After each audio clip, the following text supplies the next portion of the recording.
नमस्कार दोस्त, मैं मनीष वर्मा बहुत मुस्कुराते हुए भाई फिर से लौट आया हूँ। अभी दोस्त मैंने आपको कहा था कुछ दिन पहले कि जब मैंने वीडियो बनाया था कि मैं भी स्टार्ट कर रहा हूँ प्रिपरेशन, भाई आप सब भी करो मेरे साथ। और मेरा ये फ़र्ज़ है कि मैं अपने सभी स्टूडेंट्स को इसके लिए गाइड करूँ, क्योंकि अब तक मैं ग्रेजुएशन के स्टूडेंट्स को दोस्त पढ़ाता आ रहा हूँ और ग्रेजुएशन के बाद ही यूपीएससी एग्ज़ाम्स के लिए आप एलिजिबल हो जाते हो। दोस्त इन दिनों में लगभग 3 से 4 दिनों से बहुत ज़्यादा प्रीवियस ईयर क्वेश्चन पेपर पे आइए इसके ध्यान रखना है ना, यूपीएससी मेनली। एंड दूसरी बात ये है कि टॉपर्स के इंटरव्यूज़ हो गए एंड सिलेबस पे डीपली स्टडी कर रहा था। और इन सबको देखने के बाद मैंने ये पाया कि हिंदी मीडियम के स्टूडेंट्स कैसे प्रिपेयर कर सकते हैं अपने आप को इस एग्ज़ाम्स के लिए, पहली बात। और मैं आज आपको दोस्त ऐसे बहुत पॉइंट्स बताने वाला हूँ, तो प्लीज़ ये वीडियो थोड़ा एंड तक देखना अगर आप सीरियस प्रिपरेशन करना चाहते हो दोस्त यूपीएससी की। तो सिविल सर्विस से दोस्त एग्जामिनेशन अपने आप में एक होप होता है, सपना होता है, मेरा भी है दोस्त। तो आज मैंने आपको क्या बताया था कि 1 अक्टूबर से प्रिपरेशन स्टार्ट करनी है। तो दोस्त जो भी चाहता है स्टार्ट करना तो प्लीज़ आज से ही करना, कुछ भी नहीं करना आपको कोई बड़ा काम, आपको मैं बस जैसा बताऊँगा वैसा करते जाना। आज 1 अक्टूबर है दोस्त। आज मैंने क्या किया था मैंने आज पूरे दिन दोस्त। अभी जिस टाइम वीडियो शूट कर रहा हूँ तो 4 बज रहा टाइम ऑलमोस्ट। एंड अभी जैसे शूट होगी 1 घंटे बाद वीडियो अपलोड हो जाएगी यूट्यूब पे, अब आप फिर इसको देख पाओगे आप, ठीक है। हाँ, तो चलिए पहले मैं अपनी स्ट्रेटजी बताऊंगा। आज 1 अक्टूबर है दोस्त। आज के दिन से मैंने अपनी जो मैंने आपको बताया था कि मैंने एनसीईआरटी पूरी कंप्लीट भी कर रखी है, रेफरेंस बुक भी पढ़ रखा है। ग्रेजुएशन के बच्चों को दोस्त आज से नहीं 5 साल से पढ़ा रहा हूँ मैं, तो वो सब क्योंकि मेरा पॉलिटिकल साइंस ऑप्शनल होने वाला है, तो उन सभी चीज़ों को एक बार थोड़ा सा मैं ऊपर देख रहा था एक बार। एंड जितनी भी मेरे पास बुक्स अवेलेबल है उन सब की मैं लिस्ट बना रहा था कि मेरे पास कौन सी बुक्स है और कौन सी कम है जो मुझे को और लानी पड़ जाए कहीं, लेकिन मुझे लग रहा है कि इनफ है। तो आज की इस वीडियो के अंदर मैं आपको बताऊँगा, सिलेबस भी डिस्कस करूँगा, थोड़ा एग्ज़ाम पैटर्न भी, स्ट्रक्चर भी, और क्यों हिंदी मीडियम के बच्चे पीछे रह जाते हैं मैं इसकी भी बात बताऊंगा। दोस्त मेरा खुद हिंदी मीडियम है और मैं स्पेशली हिंदी मीडियम को गाइड करने वाला हूं। और ऐसा नहीं कि इंग्लिश मीडियम से आप प्रिपेयर करोगे अपने आप को एग्ज़ाम के लिए तो मैं आपको बुक्स नहीं बताऊंगा, सबके लिए होने वाली है। बट मेरा हिंदी मीडियम है और हिंदी मीडियम वाले बच्चों के लिए दोस्त मैं चैनल पर वीडियोज़ भी डालता हूँ। अब बाय लैंग्वेज चलने वाला हूँ मैं दोनों बच्चों के लिए। चलिए सबसे पहले इस क्लास के अंदर दोस्त आज ये मेरी फर्स्ट वीडियो है, यानी कि दोस्तों डे फर्स्ट है आज, अक्टूबर 1 है आज। तो आज इस क्लास में हम सबसे पहले बात करेंगे कि यूपीएससी क्या है और इसका सिलेबस क्या है। यूपीएससी दोस्त इंडिया के अंदर जो भी सेंट्रल लेवल पे जितने भी जॉब्स हैं उनको सिलेक्शन करने का काम यूपीएससी करता है। यूपीएससी एक बोर्ड है, जैसे सीबीएसई बोर्ड है बच्चों को एग्ज़ाम देता है, एनयूएस बोर्ड है, तमाम स्टेट बोर्ड्स हैं बच्चों को एग्ज़ाम देते हैं, वैसे ही यूपीएससी की जिम्मेदारी है सेंट्रल जितने भी एग्ज़ाम्स हैं सेंट्रल सर्विस वाले वो सब एग्ज़ाम्स यूपीएससी करवाता है, union public of service commission. उन्हीं में से एक एग्ज़ाम है IAS, इंडियन एडमिनिस्ट्रेशन सर्विस का। तो दोस्त इंडियन एडमिनिस्ट्रेशन सर्विस का दोस्त ये जो एग्ज़ाम है इसके लिए हम कैसे अपने आप को प्रिपेयर करें, तो सबसे पहले मैं दोस्त पहले सिलेबस डिस्कस करना चाहता हूँ सर्विस से। एडमिनिस्ट्रेटिव सर्विस को चलाने के लिए कुछ एप्टीट्यूड, इंटीग्रेशन दोस्त, एथिक्स वगैरह जो पार्ट है ये हम अभी पढ़ेंगे भी आगे चल के। तो क्या क्या एटीट्यूड्स आपके अंदर डेवलप होनी चाहिए सब कुछ हम डिस्कस करेंगे। तो होपफुली दोस्त जो अब तक मैंने डिस्कस किया है मैंने, यानी कि और अब तक जो मैंने एनालाइज किया है टॉपिक, मैं आज वो सब आपको बताऊँगा जो आपके काम आ सकती है। चलिए दोस्तों सबसे पहले यूपीएससी की हम जो सिलेबस की बात करें तो कैसे होता है एग्ज़ाम, डैट मीन सिलेबस क्या है। जो भी स्टूडेंट्स मेरे को 1 साल से 2 साल से फॉलो कर रहे हैं वो बेहतर तरीके से समझ तो सकते ही हैं, क्योंकि आपने मेरा पढ़ाने का तरीका दोस्त देख रखा है पहले से ही। और जो भी दोस्त न्यू विजिट कर रहे हैं इस चैनल के ऊपर, मैं उनसे भी कहना चाहता हूँ आप मेरी 1-2 वीडियो ज़रूर देखें कि कैसे मैं पढ़ा रखा हूँ बच्चों को, किस तरीके से पढ़ाता हूँ, क्या मेथड है, क्या आप उसको पसंद करते हो, एक बार ज़रूर देखना। मैं आपको रिकमेंड करूँगा ज़रूर देखना एक बार, ताकि आप सब देखने के बाद अपनी एक कमेंट के अंदर तो जो व्यूज़ देते हो ना उससे मेरी ताकत और बढ़ती है, मैं और मोटिवेट होता हूँ कि जो प्रिपेयर कर रहा हूँ मैं अपने आप को, मैं भी आपको उसमें से टिप्स देते भी जाऊँ और आज सारी प्लानिंग भी आपको देता जाऊँगा। चलिए दोस्तों तो सबसे पहले हम करेंगे बात हम सिलेबस की। स्पेशली दोस्तों हम बात करें तो यूपीएससी का सिलेबस बहुत बड़ा है। मार्केट के अंदर इस तरह की काफ़ी सारी बुक्स मिलती है, आप ले सकते हो। ये सिलेबस की बुक है दोस्त। मेरे पास ये दृष्टि पब्लिकेशन की है, या एंड निर्माण आईएएस हो गया, ध्येय आईएएस हो गए, विजन आईएएस, सबके पास अपना अलग अलग ये भी सब सिलेबस दे रहे हैं मार्केट के अंदर। एक आईएएस बाबा भी मिलता है, उसके अंदर टॉपिक को बताया गया कि कौन से टॉपिक्स पे कौन कौन सी स्पेसिफिक टॉपिक आपको पढ़ना होता है, क्योंकि सिलेबस इतना बड़ा है कि आप पूरे सिलेबस को लेकर बैठोगे तो सिलेबस को समझने में ही दोस्त आप महीने भर निकाल दोगे। लेकिन दोस्त अभी मैंने रात दिन लगा दिया सिर्फ सिलेबस को समझने में, और जो मैं अब तक समझ पाया हूँ उसके बेस पे आपको बताऊंगा मैं। सबसे पहले हम स्ट्रक्चर समझते हैं एग्ज़ाम का क्या है। देखो भाई, जब भी हम सबसे पहले मान लो जब हम पैदा होते हैं तो थोड़ा बड़े हो जाते हैं तो हम प्राइमरी स्कूल में डाले जाते हैं, यानी कि पहले प्री प्राइमरी देन फिर प्राइमरी स्कूल में जाते हैं। प्राइमरी के बाद फिर थोड़े और बड़े हो जाते हैं हम आएंगे अब मेन स्कूल में। अरे अब थोड़े बड़े हो गया, मेन स्कूल, दैट मीन्स मान लो 5वीं के बाद मेन स्कूल आपके स्टार्ट हो जाता है, मेन क्लासेस आनी स्टार्ट हो जाती है। मेन स्कूल मान लो आप 10th तक मान लो वो, और 10th के बाद मान लो अगर 10th तक हो गए तो मेंस आपका ख़त्म हो गया। 10th के बाद आपका इंटरव्यू स्टार्ट हो जाता है, मेन पढ़ाई, फिर बोर्ड परीक्षा 12th के बाद ख़त्म, उसके बाद आप बन गए आईएएस। तो मैंने आपको जो आपका एकेडमिक है वहीं तक एग्जाम्पल लेके आपको मैं समझा रहा हूँ, ठीक है। चलिए दोस्त एक बार देखते हैं। सबसे पहले दोस्त यूपीएससी के एग्ज़ाम्स के लिए यूपीएससी नहीं चाहता कि कोई भी ऐसा बंदा एग्ज़ाम दे, यानी कि ऐसा बंदा कोई सर्विस में आ जाए जो बस सीरियस नहीं है बट वैसे ही एग्ज़ाम दे रहा है। तो यूपीएससी इन सब बातों को देखकर कैंडिडेट को सिलेक्ट करना चाहता है, और यूपीएससी वही चाहता है कि वही कैंडिडेट दोस्तों आए यूपीएससी के अंदर जो वास्तव में काफ़ी सीरियस है, ठीक है। अगर आपको सिलेबस पहले से ही पता है तो मच बेटर है, अगर आपको नहीं पता है तो कोई बात नहीं। दोनों ही स्टूडेंट्स को दोस्त ये वीडियोस को देखना है। मैं फिर से बता रहा हूँ, कुछ नई बातें आपको पता चल जाएगा इससे जो आपको अभी तक नहीं पता होगा, क्योंकि मैं अपने एक्सपीरियंस से आपको बताऊंगा जो अब तक मैंने स्टडी किया है, syllabus and previous year question paper क्या यूपीएससी मांगता है। देखो भाई, सबसे पहले यूपीएससी लेता है प्रीलिम्स का एग्ज़ाम। कौन सा एग्ज़ाम? प्रीलिम्स का एग्ज़ाम। ये प्रीलिम्स का एग्ज़ाम इसलिए वो लेता है जैसे कि मान लो एक एंट्री करने के लिए, यानी कि पूरे भारत से मान लो 10 लाख बच्चों ने फॉर्म फिल कर दिया। अब ये 10 लाख, क्योंकि भाई वैकेंसी तो 800 से 1000 के बीच में निकलती है, अभी 10 लाख फॉर्म फिल कर रहे हैं, तो इसीलिए प्रीलिम्स का एग्ज़ाम लिया जाता है कि जो भी सीरियस कैंडिडेट है वो इस एग्ज़ाम को पार कर देंगे तो वो मेन एग्ज़ाम यानी कि मेंस एग्ज़ाम देंगे। मेंस के बाद जो भी सीरियस होंगे यानी कि मेंस जो दे देंगे वो फाइनल इंटरव्यू में पहुँचेंगे तो पास हो जाएंगे। क्लियर है? चलिए, तो प्रीलिम्स भाई 2 तरीके का है। सबसे पहले है जिसको कहा जाता है जीएस का पेपर, जो दूसरा है वो होता है दोस्त सीसेट का। जीएस का पेपर आता है टोटल 200 मार्क्स का, यानी कि 100 क्वेश्चन इसके अंदर पूछे जाते हैं आपसे, जो कि 200 नंबर का आता है। सीसेट भी दोस्त आपका 200 नंबर का ही होता है, लेकिन इसमें जो क्वेश्चंस पूछे जाते हैं वो पूछे जाते हैं 80। ये कैसे? देखो दोस्त, इसमें जीएस के अंदर एक क्वेश्चन की वैल्यू 2 नंबर की होती है, 2 मार्क्स का। सीसेट के अंदर एक क्वेश्चन 2.5 नंबर का होता है। क्लियर है? इसमें दोस्त 0.66% कुछ नेगेटिव मार्किंग है, और इसके अंदर 0.83 कुछ नेगेटिव मार्किंग होती है। यानी कि दोस्त अगर आपने 3 क्वेश्चन गलत कर दिए तो एक आंसर के बराबर आपके मार्क्स काट लिए जाएंगे। जीएस का रूल कहता है, ध्यान रखना आप ये। जब आपने जीएस पास कर दिया, जीएस दोस्त जैसे ही आपने क्लियर हुआ, आपको सीसेट देना होगा। सीसेट जैसे क्लियर हुआ तो दोनों ही क्लियर के बाद अब आप आ जाओगे मेंस एग्जाम के अंदर। जीएस में क्या पढ़ना होता है, सीसेट में क्या पढ़ना होता है, इसकी भी बात अभी हम करेंगे। हाँ, लेकिन दोस्त एक चीज़ ध्यान रखना है, 200 और 200 नंबर का टोटल कितने हो गए? 400 नंबर का। इसमें पास होना तो भाई है ही है, कट ऑफ इसी से देखी जाती है कि किस बच्चे ने प्रीलिम्स पार किया है।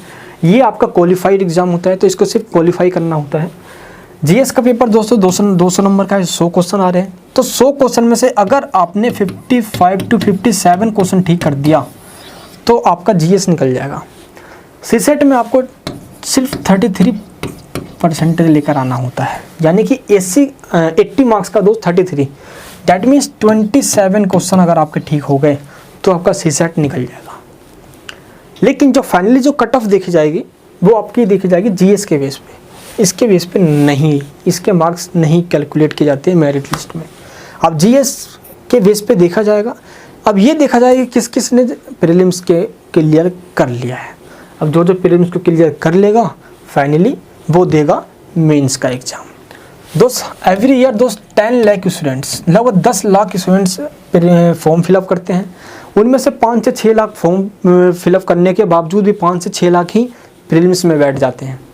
फिर भी निकलते कितने हैं भाई? ज़्यादा 10,000 निकल जाते हैं, 12,000 निकल जाते हैं। इतने प्रीलिम्स को क्लियर कर लेते हैं, 10 से 12,000 मान लो आप।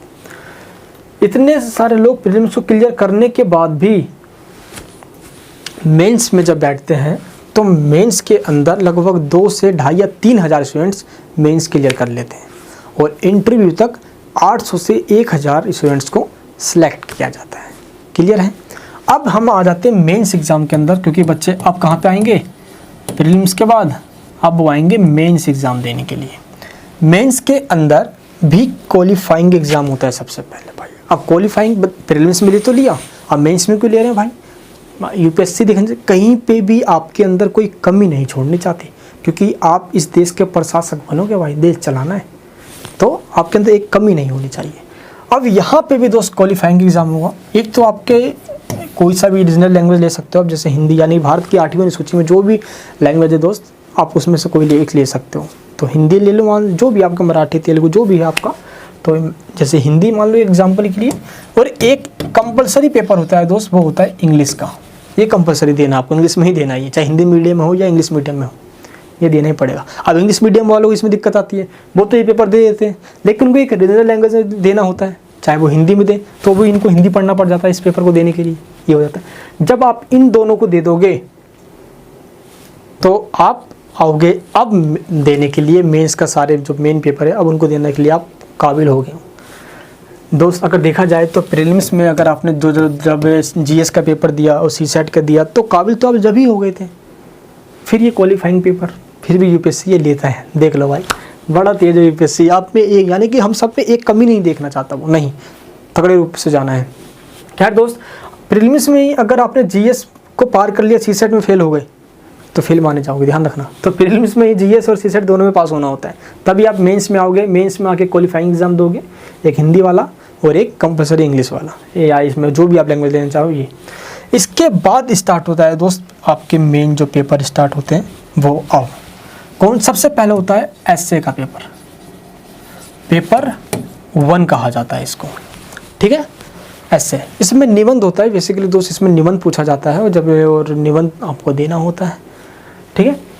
एंड तो इसके लिए काफ़ी आंसर राइटिंग स्किल के लिए बहुत ज़रूरत पड़ती है, अभी हम इस पर बात करेंगे।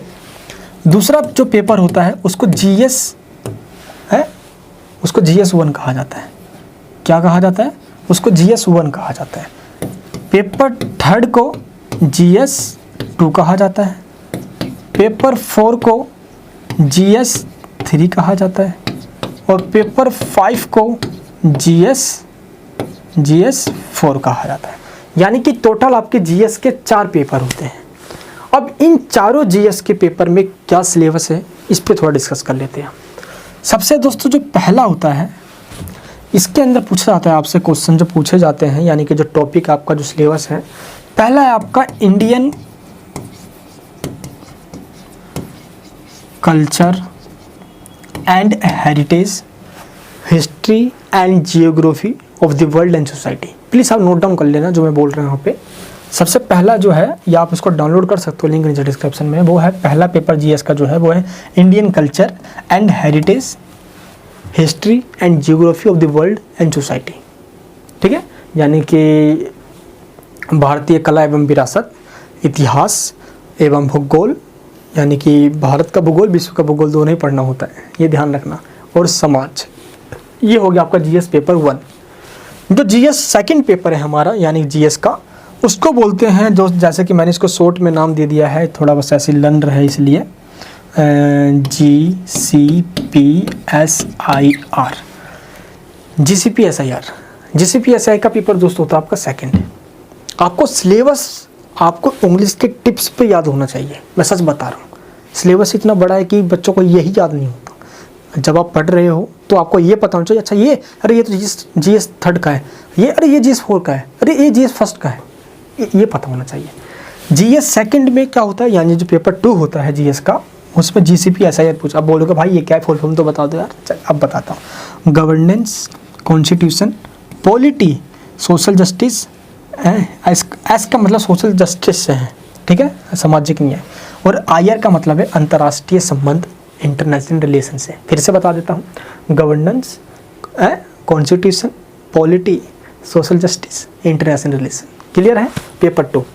तो पेपर 3 यहाँ पे काफ़ी बेहतर है और बड़ा मजा आएगा इसको पढ़ने में यार। टॉपिक क्या है पेपर 3 का, यानी GS 3 का? टेक्नोलॉजी, ठीक है, क्या है?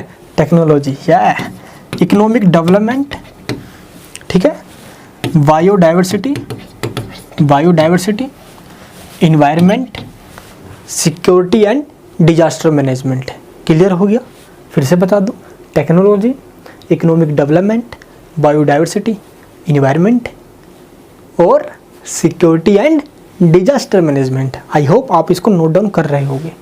एंड पेपर 5 यानी कि GS 4 जो है, इसके अंदर पूछा जाता है आप सभी से एथिक्स का पेपर आता है। ये GS 4 कौन सा आता है? एथिक्स का, इंटीग्रिटी का एंड एप्टीट्यूड का। ये GS के 4 पेपर हो गए, 1 प्लस ये हो गया 5, 2 हमने क्वालिफाइंग पेपर और दे दिया है, 7। 2 और हम प्रीलिम्स में देख कर आए हैं, एक GS का और एक CSET का, 2 पी का, मेंस का भी तक 7 हमने दे दिए। अब दोस्त क्या होता है कि अब आपको ऑप्शनल सब्जेक्ट चूज करना होता है। ऑप्शनल सब्जेक्ट की अब आपका ऑप्शनल क्या होगा जिस पे आपकी सबसे पकड़ होनी चाहिए, सबसे ज़्यादा पकड़ होनी चाहिए। जैसे कि दोस्त मेरा जो है ऑप्शनल वो है political science and international relation. मैंने दोस्त ग्रेजुएशन भी इसी सब्जेक्ट में किया है। तो अब आपको भी ये चूज़ करना है कि आपका ऑप्शनल क्या होगा। मेनली स्टूडेंट्स क्या करते हैं, जो जिन्होंने ग्रेजुएशन में अपनी कर रखा है उस सब्जेक्ट को, वो उस सब्जेक्ट को ले लेते हैं, या किसी वो ह्यूमैनिटी फील्ड से नहीं है, साइंस फील्ड से हैं, साइंस टेक से हैं, तो अपने सब्जेक्ट से रिलेटेड वो सब्जेक्ट चूज़ कर लेते हैं। तो आपको भी चूज़ करना है कि आपका ऑप्शनल क्या होगा, ये ज़रूरी होता है। और ये आपको पहले ही चूज़ करना है जिसमें आपका इंटरेस्ट होना चाहिए। यही है वो ऑप्शनल सब्जेक्ट दोस्त। ऑप्शनल जो पेपर होगा आपका वो 2 होगा, खंड का और खंड का। दोनों दोस्त पॉलिटिकली साइंस के ही हैं, बस उनको सब डिवाइडेड पार्ट में डिवाइड किया गया है। तो ये है, जैसे कि पॉलिटिकल साइंस है, इसके अंदर मैं पॉलिटिकल थ्योरी पढ़ूंगा, कंपैरेटिव पॉलिटिक्स पढ़ूंगा, इंटरनेशनल रिलेशन पढ़ूंगा, एंड दोस्त कुछ पॉलिटिकल और कॉन्स्टिट्यूशन का पार्ट है। ये 4 टॉपिक्स में कवर किए गए हैं ऑप्शनल पेपर के अंदर, का और खा में। तो 2 पेपर दोस्त ये हो गए। तो इस तरीके से 7 और 2 9, और ये 2 ऑप्शन पेपर कितने हो गए हैं? 11। जब पूरे मेंस पेपर में क्लियर कर लूँगा तो उसके बाद होगा अब पर्सनैलिटी टेस्ट, यानी कि क्या होगा? अरे बताओ ना क्या होगा? इंटरव्यू होगा। देखा ना दृष्टि चैनल पे आता है, कई इंटरव्यू आते हैं भाई, कैसे से क्वेश्चन पूछे जाते हैं। बहुत इंटरव्यू देखा करो, टॉपर्स के इंटरव्यू देखा करो, उनसे क्या मतलब कि वो सबकी बात तो कॉमन ही होती है कि हार्ड वर्किंग, कंसिस्टेंसी हो गया, राइटिंग स्किल पर ध्यान दो, ये सब बात कहते हैं। हाँ, ये बात जायज़ भी है, तो इन पर आपको फोकस भी करना है। चलिए दोस्तों, तो इस तरीके से पूरा आपका ये पूरा पेपर होता है। मेनली दोस्त लगभग 800 के आसपास नंबर आ जाते हैं, 850, 860, 870 है मेंस में। इन सबको दोस्तों मिलाकर पूरा आपका, तो आपका सिलेक्शन आराम से हो जाता है, ध्यान रखना। अब हम समझते हैं कि हमें पहले पढ़ना क्या है। ये सब नंबर की चीज़ पे बाद में जाना भाई, अभी सब नंबर मेरा मत उसको सोचो, पहले सिलेबस को ही समझो, फिर नंबर पे आएंगे हम, है ना। वरना क्या होंगे बच्चे, नंबर में पकड़ा जाएंगे, यार अच्छा ये नंबर लाना है, वो नंबर लाना है, तो नहीं, कंफ्यूज नहीं करना भाई, सबसे पहले सिलेबस को ही समझना है। अब मैं आपको बताऊंगा बुक लिस्ट कि आपको पढ़ना क्या क्या है, कहाँ से पढ़ना है। सबसे ज़रूरी चीज़ तो यही है, क्योंकि मंजिल पे तो जाना है। रास्ता कहीं नहीं पता तो कैसे पहुँचेंगे भाई। अब रास्ता बताते हैं हम आपको। सबसे पहले जो अब तक कहा जाता है कि यूपीएससी की तैयारी कर रहे हो, अरे एनसीईआरटी पढ़े हो, एनसीईआरटी पढ़ना होता है। अब कितना दम है एनसीईआरटी के अंदर। मैं आपको ये कहता हूँ कि अगर आपके पास टाइम नहीं है तो टाइम निकालो, बिना एनसीईआरटी बिना एनसीईआरटी पढ़े सोच ही मत लेना।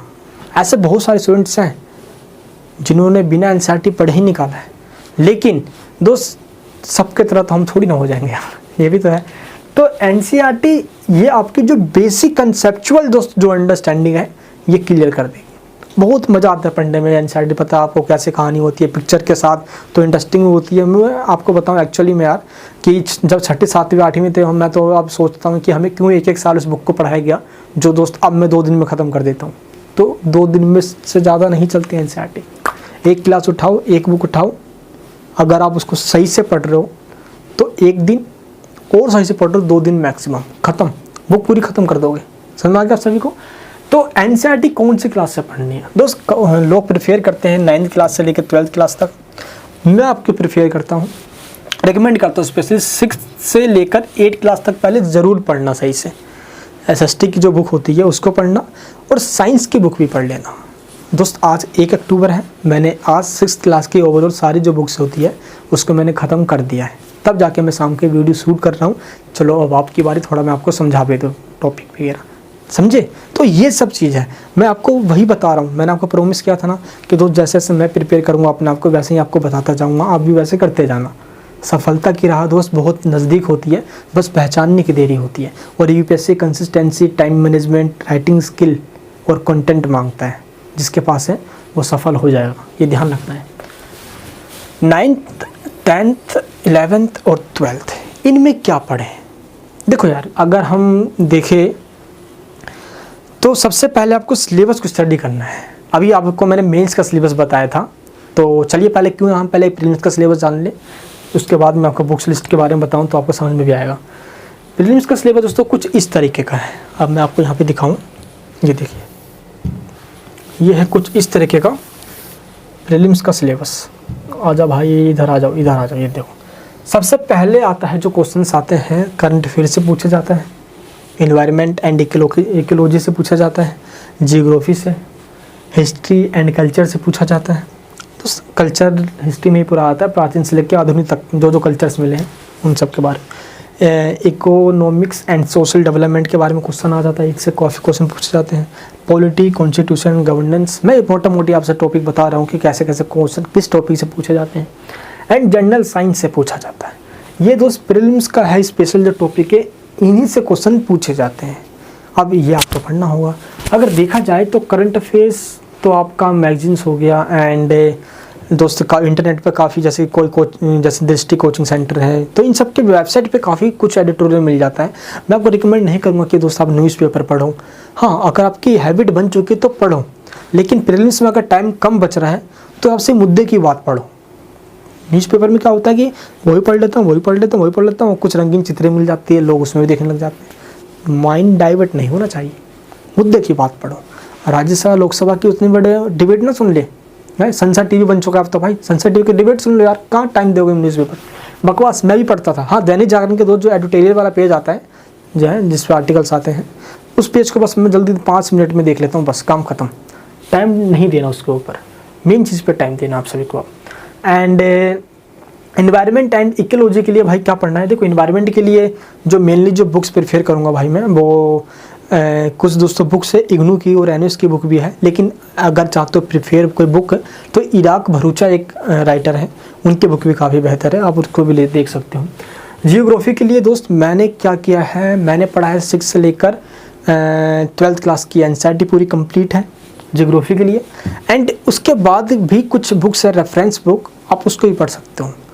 जैसे दोस्त दृष्टि पब्लिकेशन की एक बुक है जिसको क्यूक रिवीजन के नाम से जाना जाए, क्यूक की बुक कहते हैं, क्यूक। ये दोस्तों काफ़ी मुझे बेहतर लगी, क्यूक बुक। मैंने दोस्त दृष्टि की ये वाली बुक ली है, मैंने इससे ही तैयारी कर रहा हूँ इस टाइम। तो क्यूक बुक से ये फ़ायदा है कि 6 से लेकर 12 तक की पूरी ज्योग्राफी एक ही बुक में दे दिया है इन्होंने, बहुत अच्छे से समझाया है। ये पढ़ लेता हूँ प्लस एनसीईआरटी, काम खत्म। इसके अलावा कुछ भी नहीं पढ़ना। हिस्ट्री और कल्चर में दोस्तों, हिस्ट्री में स्पेशली जो पूछा जाता है प्रीलिम्स के अंदर क्वेश्चन, जो मैंने पेपर देखा, वो प्राचीन इतिहास से भी है, आधुनिक भारत से भी है। क्योंकि जो प्रीलिम्स में दोस्त जो पेपर है वो है history of India and national movement.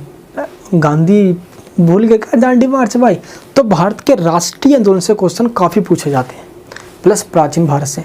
मध्यकालीन भारत से इतना नहीं पूछा जाता था, बट अब कुछ पूछा जा रहा है। मेंस पे भी नहीं पूछा जाता, लेकिन अब पूछा जा रहा है तो वही पढ़ना होगा। तो इसके लिए क्या करना है आपको दोस्त, हिस्ट्री के लिए, जिसमें आपको कल्चर का पार्ट भी कवर होना चाहिए भाई, तो हिस्ट्री के लिए प्राचीन आधुनिक और मध्यकालीन, तीनों हिस्ट्री पढ़नी पड़ेगी आपको। हाँ, एंड जो दोस्त नेशनल मूवमेंट वाला जो हमारा हिस्ट्री है, यानी कि आप कह सकते हो कि जब भारत का राष्ट्रीय आंदोलन चल रहा था, उस पर थोड़ा ज़्यादा फोकस करना है। ठीक है, आइए बताऊंगा इसके लिए क्या क्या पढ़ना है आपको, एंड इकोनॉमिक सोशल डेवलपमेंट के लिए क्या क्या पढ़ना है। एंड इसके लिए दोस्तों स्पेशली काफ़ी टॉपिक्स है जिसमें कवर हो जाएगा। पॉलिटी कॉन्स्टिट्यूशन दोस्त एम लक्ष्मीकांत काफ़ी है, enough M Laxmikanth. General science के लिए जो मैं आपको बता रहा हूँ कि 6, 7 और 8 क्लास की अगर साइंस की बुक आप पढ़ लेते हो तो काफ़ी बेहतर है। अगर आप उसको भी नहीं पढ़ते हो तो बायोलॉजी के दोस्त कुछ चैप्टर हैं जनरल साइंस के लिए, आप उसको देख सकते हो। वरना दोस्त 6 से 7 क्वेश्चन आता है जनरल साइंस में से। अब आप ये डिसाइड कर लो कि 6 से 7 क्वेश्चन करने हैं या छोड़ कर आने हैं। साइंस पढ़ने में मज़ा आता है तो पढ़ लो दोस्त। मैंने जो बायोलॉजी के कुछ चैप्टर पढ़े हैं दोस्त, क्लास 10th के कुछ लास्ट के चैप्टर्स हैं, एंड और 6 से लेकर 8 क्लास तक की मैंने दोस्त साइंस की बुक्स पढ़ी है जो NCERT है, ताकि मैं जनरल साइंस कंप्लीट हो जाए। बाकी मैंने 6 से 7 क्वेश्चन पे नहीं, अभी दोस्त इन सब पे ध्यान दे रहा हूँ जो मेरे बड़े बड़े टॉपिक्स हैं। क्लियर है? अब दोस्त मैं आपको बुक्स लिस्ट दिखाता हूँ। चलिए, जो मैंने बनाई है दोस्त, आप सबको वो बता रहा हूँ, मैं सबको बता रहा हूँ, आप सभी को देखो जरा एक बार। अब आपको क्या करना है, 6 से लेकर 8 क्लास तक की सारी NCERT बुक खत्म कर देनी है आपको, 9, 10th, 11th, 12th भी। एंड दोस्त प्रीलिम्स के अंदर वर्ल्ड हिस्ट्री का पार्ट नहीं है तो आप उसको छोड़ सकते हो। वर्ल्ड हिस्ट्री का जो भी पार्ट आपको दिखे, जैसे कि 9th के और 10th के अंदर वर्ल्ड हिस्ट्री का कुछ टॉपिक है, आप उसको स्किप कर सकते हो, क्योंकि प्रीलिम्स में वर्ल्ड हिस्ट्री से कोई भी क्वेश्चन नहीं पूछा जाता। हाँ, इंटरकनेक्शन का जरूर है लेकिन इतना नहीं पूछा जाता। ठीक है। हाँ, अब आते हैं ओल्ड NCERT पे। क्या ओल्ड NCERT पढ़ना होता है? जो जरूर है, पढ़ना होता है दोस्त। ओल्ड NCERT के लिए आप जियोग्राफी की 7th और 8 क्लास के बुक पढ़ ले, और जो साइंस एंड टेक्नोलॉजी है 6, 7, 8 आप इसकी बुक पढ़ लें ओल्ड NCERT में। और एक बुक है दोस्त 9th क्लास की, सभ्यता की कहानी, ओल्ड NCERT की, आप इसको ज़रूर पढ़ना। ये आपका जो हिस्ट्री का पोर्शन है ना दोस्त, सभ्यता की कहानी जो है ये आपका हिस्ट्री का पोर्शन जो है कवर कर देगा। जो कल्चर वाला पार्ट है कवर कर देगा, इनफ है ये, इसके अलावा कुछ पढ़ना ही नहीं।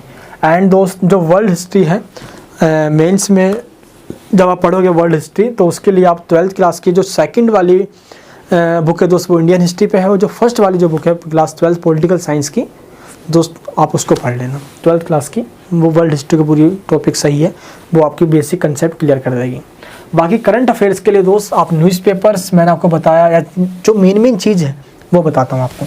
एक न्यूज़पेपर है, योजना है, कुरुक्षेत्र है, संसद टीवी है, रेडियो न्यूज़ है, एंड इंग्लिश की वेब सीरीज़ में आपको इसलिए कहूँगा देखने के लिए, आप इंग्लिश की न्यूज़ सुन सकते हो ताकि इंग्लिश के वोकेबलरी भी थोड़ा इम्प्रूव हो, है ना, साथ ही थोड़ा सा अच्छा भी हो, आप उसको आप मतलब कि समझ पाओ धीरे धीरे करके। एंड इस इंग्लिश वेब सीरीज़ से आप बहुत कुछ सीख सकते हो, देखना स्टार्ट करो। तो ये आपका पार्ट नहीं है भाई, ये मैंने मतलब कि ये आपको ऐसा ही कहा है, जो चाहता है कर सकते हैं, वरना आप इसको स्किप भी कर सकते हो। ठीक है, ये बस मैंने इंग्लिश के लिए रखा था ताकि आपका CSET में या आप जो कंपलसरी पेपर इंग्लिश का, उसमें थोड़ी आपकी हेल्प हो सकती है इससे। इसके अंदर सिर्फ इसको आप जरूर फॉलो करें, संसद टीवी को। बाकी न्यूज़पेपर और योजना कुरुक्षेत्र भी आप नहीं भी पढ़ते हो तो तमाम वेबसाइट्स हैं, आप नेट पे भी तो काफ़ी एडिटोरियल मिल जाएंगे, आप उन सबको देख सकते हो। ठीक है, ये क्लियर हो गया आपका। हाँ, अब हम बात करते हैं नेक्स्ट जो हमारा बुक लिस्ट है, यानी कि बेसिक बुक्स लिस्ट की हम बात करेंगे दोस्त। मेन जो मेरे पास बुक्स है इस टाइम, और जो आपको भी पढ़ना है, जो स्पेशली जो मेंस के लिए भी आपका फोकस होगा, क्योंकि जो प्रीलिम्स में जो टॉपिक है और जिनका संबंध, जिनका रिलेशन मेंस से भी है, तो उन पे आपको ज़्यादा फोकस करना है। अदरवाइज़ उन टॉपिक को ज़्यादा फोकस मत करना जिनका संबंध सिर्फ प्रीलिम्स तक ही है, उतना ही फोकस करो जितना आप पढ़कर प्रीलिम्स निकाल सको। बस प्री निकल गया तो मेंस में आने के बाद, क्योंकि प्री ही दोस्त हिंदी मीडियम के लिए सबसे बड़ी कठिनाई है। अभी दोस्त जब मैंने काफ़ी स्टडी किया तो सबका यही कहना है कि हिंदी मीडियम वाले बच्चे कहाँ निकलते हैं, इतना बहुत दिक्कत होती है, ये होता है, पार्शलिटी की जाती है, होती है दोस्त, ज़रूर सच में होती है क्या। अब ज़रा एक चीज़ देखो, मैंने दोस्त ये टॉपिक एनालाइज किया कि कहाँ तक ये किया जा रहा है। जब मुझको ये पता चला कि हिंदी मीडियम वाले स्टूडेंट जो हैं वो प्रीलिम्स ही नहीं क्लियर कर पा रहे हैं, बहुत ऐसे स्टूडेंट्स हैं। जब प्री क्लियर हो जाए, मेंस क्लियर हो जाए, इंटरव्यू हो जाए, तो उसके बाद हम कहेंगे कि हाँ हिंदी मीडियम वाले बच्चों से पार्शलिटी की गई है। दोस्त इतने ही स्टूडेंट्स प्री, मतलब कि जब बैठते तो इतने सारे स्टूडेंट्स हैं, निकलते सिर्फ इतने से स्टूडेंट्स हैं, प्री एग्ज़ाम्स के अंदर, बाकी प्री में ही अटक जाते हैं भाई। प्रीलिम्स में ही पास होना पड़ेगा। कल को दोस्त मैं फेल हो गया प्रीलिम्स में तो मैं यूपीएससी को दोष नहीं दूंगा। हाँ, यहाँ पे दोस्त मैं ये ज़रूर कहना चाहता हूँ कि स्टडी मटेरियल के अंदर या जो कंटेंट होता है दोस्त हिंदी मीडियम का वो उतना बेहतर नहीं है अभी भी जितना इंग्लिश मीडियम वालों को मिल जाता है। तो ये है थोड़ा पीछे होने का रीज़न। लेकिन हम सिर्फ ये सोच कर बैठ जाएगी हमारे हिंदी मीडियम में हम नहीं कर सकते, हम फेल हो जाएंगे, हम नहीं क्लियर हो पाएगा, तो ये कहाँ तक नहीं आया यार। कोशिश करो, लेकिन अपना कोशिश जो है वो 100% दो। प्रीलिम्स तो क्लियर करो भाई, मेंस में आओ, सब होता है। मैं कर रहा हूँ ना भाई। अब आपको आप में से दोस्त काफ़ी सज्जन लोग आएंगे, कमेंट में करेंगे भाई तू क्यों इतना ज्ञान फेंक रहा है, तूने क्या क्लियर कर लिया, तूने दिया क्या। दोस्त मैंने कभी भी यूपीएससी का एग्ज़ाम नहीं दिया। मैं अब प्रिपेयर कर रहा हूँ अपने आप को यूपीएससी के लिए, ताकि अब मैं दूँ, अब मैं उस लायक हो गया हूँ। वरना दोस्त पहले देने से अच्छा, मैंने आपको अपनी कंडीशन बताई थी दोस्त कि मेरे घर में क्या प्रॉब्लम चल रही थी, मैं इसलिए नहीं दे पा रहा था। अब मैं प्रिपेयर कर रहा हूँ, अब दूंगा। अब दोस्त कल को मैं फेल हुआ तो आपको रीज़न भी बताऊँगा, पास हुआ तो आप सब देख पाओगे। क्लियर है, ये चीज़ होता है दोस्त। बुक लिस्ट के अंदर जो जो बुक्स मैं बता रहा हूँ ये सभी बुक्स आपके काम की नहीं है। ये वो लिस्ट है जो मेरे पास बुक अवेलेबल है। मैंने आपको बताया था ना कि मैंने पहले बुक्स चेक करी कि मेरे पास कौन कौन से, तो उनको मैंने लिख लिया अपने आईपैड के अंदर। अब आपको दिखाता हूँ। सबसे पहले दोस्त भारतीय कला एवं संस्कृति के लिए आप नितिन सिंघानिया की बुक आंख बंद करके ले लेना, पढ़नी होती है। पॉलिटी के लिए लक्ष्मीकांत ले लेना, प्री और मेंस दोनों में काम आएगी। विश्व का भूगोल पढ़ना है तो महेश कुमार दोस्तों वर्णवाल है, इनकी बुक काफ़ी मस्त है यार। विश्व भूगोल के लिए, वर्ल्ड ज्योग्राफी के लिए आप इनकी बुक ले लेना। पर्यावरण एवं पारिस्थितिकी की दोस्त ये जो टॉपिक है इसके लिए दृष्टि पब्लिकेशन की जो क्विक बुक है मैंने आपको बताया, ये काफ़ी मस्त है, इसको देखना। भारत का भूगोल पढ़ना है तो महेश कुमार वर्णवाल दोस्तों यही है, इनका भारत का भूगोल का भी और विश्व का भूगोल का इनकी बुक है, बहुत बेहतर है। सामाजिक समस्याओं के लिए राय आहूजा की बुक बहुत अच्छी लगी मुझे, राय आहूजा। एथिक्स के लिए NN ओझा की बुक। एंड इसके बाद क्या है भाई, हाँ IR के लिए, IR के लिए दोस्त जो बुक्स है आपको नहीं दिख रहा तो मैं थोड़ा जूम कर देता हूँ इसको भाई, ये देखिए। IR के लिए चाहिए, IR मतलब इंटरनेशनल रिलेशन के लिए आप BL फाड़िया भी ले सकते हो, BB तायल भी ले सकते हो, लेकिन यूपीएससी के लेवल के दोस्त BL फाड़िया इनफ है, ठीक है। चलिए, एंड 9th पॉइंट पे आता है भारत की आंतरिक सुरक्षा, यानी कि इंटरनल सिक्योरिटी की बात जब हम पढ़ेंगे तो दोस्त अशोक कुमार जी की बुक जो कि IPS ऑफिसर है, इनकी द्वारा बुक लिखी गई है, तो काफ़ी बेहतर है। एंड भारतीय अर्थव्यवस्था, इंडियन इकोनॉमी के लिए हम रमेश सिंह, बहुत अच्छी बुक है ये, इसको ले सकते हो। लोक प्रशासन अमरेश्वर अवस्थी एंड श्री राम अवस्थी। लोक प्रशासन तभी लेना जब आपका ऑप्शनल पॉलिटिकल साइंस हो, अदरवाइज ये बुक नहीं लेना, ठीक है। भारतीय शासन एवं राजनीति BL फाड़िया, ये तभी लेना है जब आपका ऑप्शनल पॉलिटिकल साइंस हो। नेक्स्ट है आधुनिक भारत यानी modern India, Bipin Chandra best है। एंड प्राचीन भारत, इसके दूसरा राम शरण शर्मा बेस्ट है, प्राचीन भारत। एंड मध्यकालीन भारत के लिए सतीश चंद्र, क्लियर आपका हो जाएगा, तीनों आपके पार्ट्स खत्म हो जाएंगे। भारत में राज्य की राजनीति एंड दोस्त अरुण चटर्जी के लिए, अगर आप ये तब लेना दोस्त, ये सारी ये भारत में राज्य की राजनीति जब आपका ऑप्शनल पॉलिटिकल साइंस हो, अरुण चटर्जी की। एंड समकालीन विश्व का इतिहास, कंटेम्प्रेरी वर्ल्ड हिस्ट्री, ये भी ज़रूरी है पढ़ना आपको। ये दोस्त काफ़ी बेहतर बुक है जो कि अर्जुन देव की ये बुक है, तो आप इसको भी ले सकते हो, ठीक है। एंड इन्वायरमेंट के लिए इराक भरूचा, नीचे कर दो, हाँ इन्वायरमेंट यानी पर्यावरण के लिए इराक भरूचा हो गई। ये दोस्त मैंने अपने ग्रेजुएशन के अंदर फर्स्ट सेमेस्टर में पढ़ा था, तो मुझे काफ़ी बेहतर लगी और ये यूपीएससी का बहुत क्वेश्चन कवर भी कर रहा है। भारत में पर्यावरण के मुद्दे, महेश रंगाराजन। अगर इंडियन में क्या क्या समस्या है पर्यावरण पे अगर देखा जाए यूपीएससी के अंदर, तो पर्यावरण, इन्वायरमेंट से, इकोलॉजी से काफ़ी क्वेश्चन पूछे जाते हैं, इसलिए मैं आपको रिकमेंड करूँगा कि ये बुक ज़रूर पढ़ लेना आप। भारत में राजनीतिक प्रक्रिया, BN चौधरी, ये दोस्त उनको पढ़ना है जिनका ऑप्शनल है पॉलिटिकल साइंस, तो वो देखेंगे इसको। राजनीतिक सिद्धांत, पॉलिटिकल थ्योरी, RC वर्मानी, ठीक है, ये ऑप्शनल वाले बच्चों के लिए है जो पॉलिटिकल साइंस ऑप्शनल है। प्रशासनिक विचारधाराएं, अशोक कुमार दुबे, ये लेनी है प्रशासनिक विचारधाराएं। एंड तुलनात्मक शासन और राजनीति, आशा गुप्ता, पॉलिटिकल साइंस ऑप्शनल जिनका पास है वो लेंगे इसको, ठीक है। राजनीतिक चिंतन, OP गावा, पॉलिटिकल थॉट लेना ही लेना है भाई, ठीक है। जो भी स्टूडेंट्स हैं पॉलिटिकल साइंस ऑप्शनल वाले उनको ये पढ़नी होती है। 20वीं शताब्दी का विश्व इतिहास, स्नेह महाजन, तो ये भी आपको ले लेना है ताकि आपका 20वीं शताब्दी का जो इतिहास है वो कवर हो जाए। अगर आप इसको नहीं लेते हो तो भी चल जाएगा। क्या चल जाएगा, सोचो क्या चल जाएगा भाई, 1947 के बाद का इतिहास, जो आफ्टर इंडिपेंडेंस नाम से दोस्तों जो बुक है ये बिपिन चंद्र की, आप उससे भी पढ़ सकते हो या इसने महाजन से भी पढ़ सकते हो। बहुत सारी बुक्स है दोस्त, इन सभी बुक्स की लिस्ट मैंने आपको यहाँ पे दिखा दी है। इसमें आपका प्री भी कवर है, मेंस भी कवर है, बस सब कुछ ख़त्म। पॉलिटिकल साइंस ऑप्शनल भी है तो भी आपको मैंने बुक बता दिया इसके अंदर। अब इसके अलावा दोस्त आपको कुछ पढ़ना ही नहीं है। हाँ, लेकिन सिलेबस के अंदर आपको टॉपिक डीपली डिफाइन किया गया है। जैसे मैं हिस्ट्री का आपको सिलेबस दिखाऊंगा यहाँ पे। जैसे कि प्राचीन भारत बोल दिया गया है, मध्यकालीन बोल दिया गया, आधुनिक काल बोल दिया गया। यूपीएससी ने दोस्त सिलेबस को बिल्कुल अच्छे तरीके से डिफाइन नहीं किया। जब एक वर्ड में उसने बोल दिया तो उस टॉपिक के अंदर पढ़ना क्या क्या है ये उसने अच्छे से क्लियर नहीं बताया। बच्चे कंफ्यूज भी हो सकते हैं। इसी को दोस्त जैसे कि प्राचीन काल, मध्यकालीन, आधुनिक काल, बस ये वर्ड कह दिया।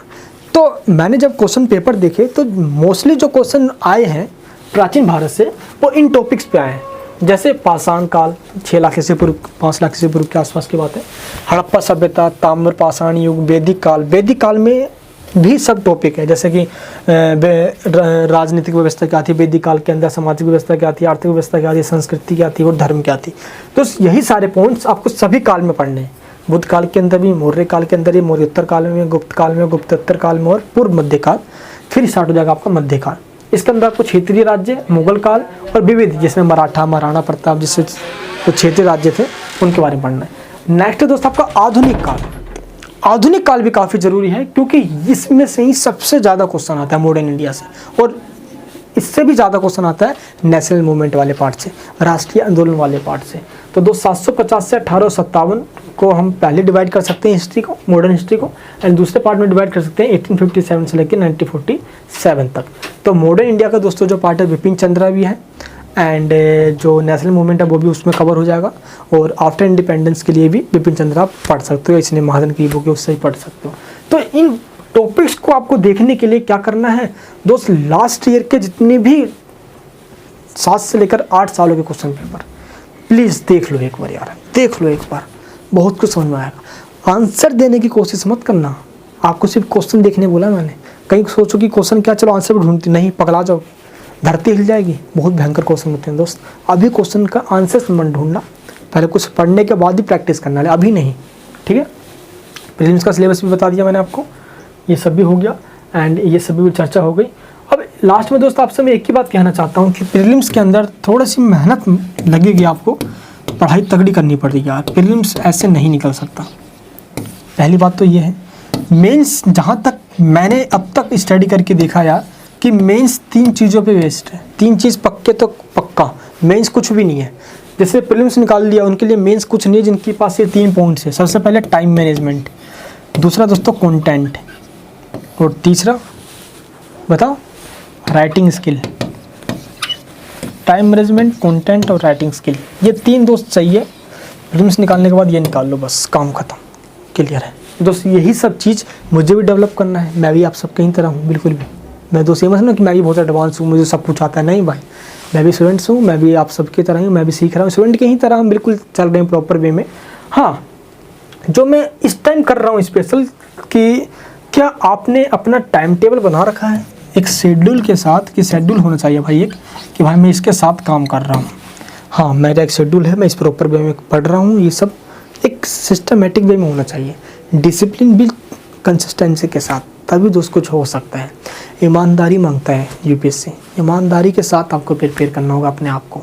तो जहाँ तक मैं समझ पाया था आपको मैंने सब कुछ बताया है इस वीडियो के अंदर।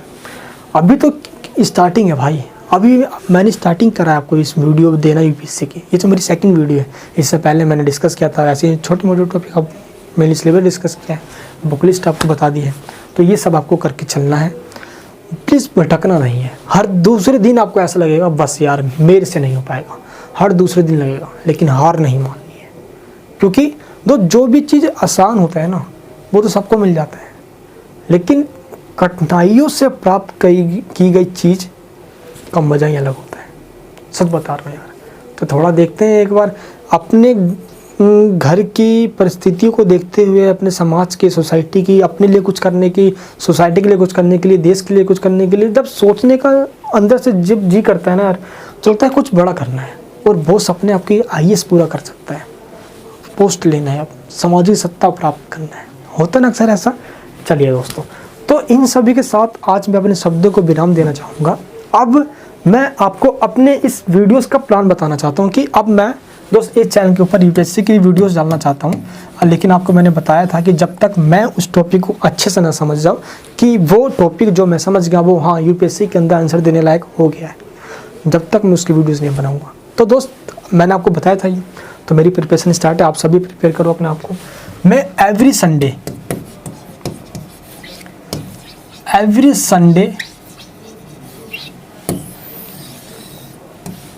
ध्यान रखना दोस्त, एवरी संडे को मेरी एक वीडियो आएगी, एवरी संडे को। किससे रिलेटेड? UPSC से रिलेटेड। अब किसके से रिलेटेड होगी? या तो दोस्त मैं किसी टॉपिक को समझाऊंगा, या मैं किसी स्ट्रेटजी के बारे में बात करूंगा, ठीक है दोस्त, या मैं प्री में बात करूंगा, प्री पे रिगार्डिंग, या मेंस के रिगार्डिंग बात करूंगा। इन सभी टॉपिक्स पे दोस्त मैं एवरी संडे को एक एक वीडियो डालूंगा, लेकिन वो वीडियो लंबी 2 घंटे 2.5 घंटे की भी हो सकती है, डीपली समझाऊंगा। अब आपका काम क्या है, एवरी वीक जो मैं वीडियो डालने वाला हूँ एक वीडियो, वो देखना, प्लस अपनी स्टडी को अब शेड्यूल से स्टार्ट करना, जिसमें सबसे पहले आपको NCERT ख़त्म करनी है, जल्द से जल्द NCERT ख़त्म करनी है। अगर आप 2022 में देना चाहते हो तो कर दो स्टार्ट अभी से, टाइम बहुत कम है। अगर ये टाइम निकल गया तो वापस नहीं आएगा मेरे दोस्त। क्यों है भाई? जब ताने पड़ते हैं ना समाज के, घर वालों के, पड़ोसियों के, यहाँ लगती है, यहाँ लगती है, सीधे दिल में छेद कर जाती है, पूरा का पूरा छेद कर देती है। तो इस बार DJ पड़ोसी के घर में ही बजाना है, या घर में नहीं तो पड़ोसी के बगल में बजा लेना भाई, मज़ा आ जाएगा।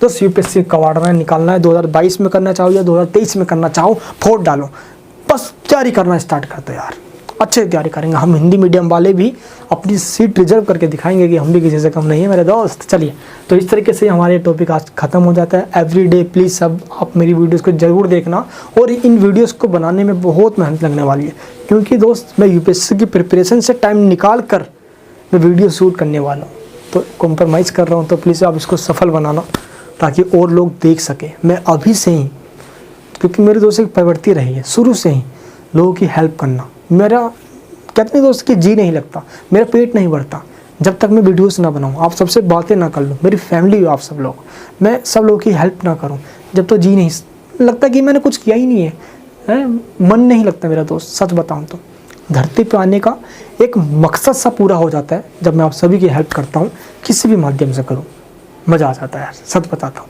लाइक करना इस वीडियो को, शेयर करके सब जगह इस वीडियो को बताना एक बार यार, कि प्लीज़ थोड़ा हेल्प कर रहा भाई को सपोर्ट करो, सपोर्ट करना भाई, सबको बताना।